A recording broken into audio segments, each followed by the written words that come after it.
I chose journalism was because of Mr. Kowski. In my senior year of high school, I realized that writing is something that I like to do, and I see it as something that comes natural to me. And it wasn't natural at first, but it was just something that became easy. So I felt like LDC makes things easier for students to understand and comprehend.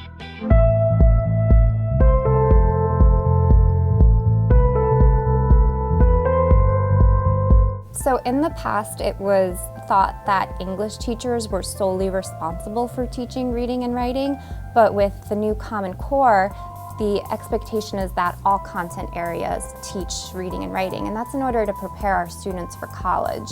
Oftentimes teachers get very siloed in their own content, but writing sort of cuts across all content areas. And so that was the reason why we chose LDC. A lot of our kids came in not proficient writers. They were well below grade level, and by the time they left, they were ready for college and beyond. We started with a small cohort. We started with our 9th grade and got everybody on board. Everybody made a commitment at the very beginning that our ultimate end goal was we would do a paper a trimester and that we would all work with similar tools, and then we saw what happened. And our results sort of spoke for themselves. We decided this was a really powerful tool that we were going to use, and so we continued to use it.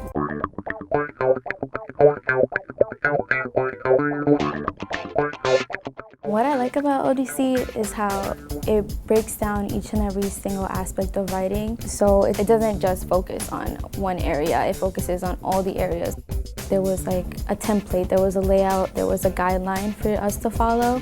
And I don't know, I like to be organized, and so that way, the way LDC is so organized and so properly structured, like that was very helpful for me personally. You can talk about writing, you can show writing, you can model writing, but at the end of the day, if the kids aren't actually doing the writing every day, all the time, in all their content classes, you'll never get them college ready. Once I got into college, of course we had to write a lot of college essays, and I already had that template, that guideline, so that I never really needed that much help. I got A's in all of them.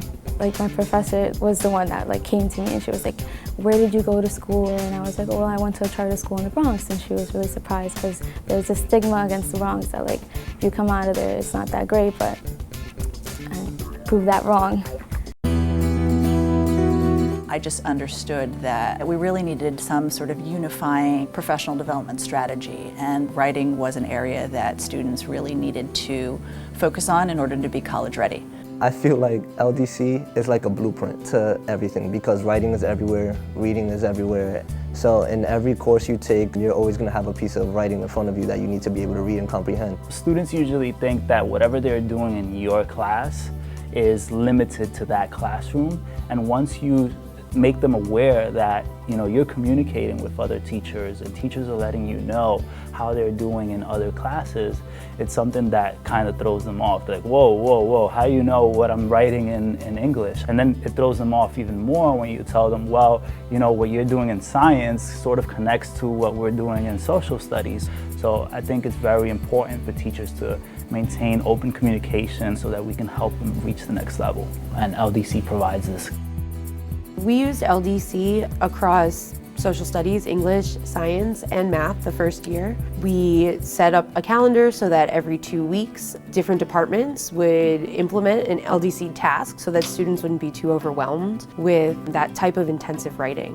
When an ELA teacher might be talking to a science teacher at a team meeting about a kid's ability to create a claim and have good reasoning around that claim, folks understood what that meant. I think oftentimes in other schools where there is no unifying sort of writing rubric, some people call it a thesis, some people call it a main idea, some people call it a claim, and you sort of don't understand what the other person is saying. You think you do, but they're not talking about the same thing.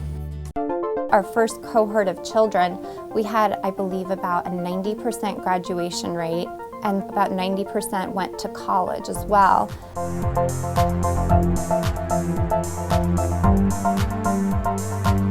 By having all teachers be on the same page, that really prepared our students for these, amazing colleges that they got into.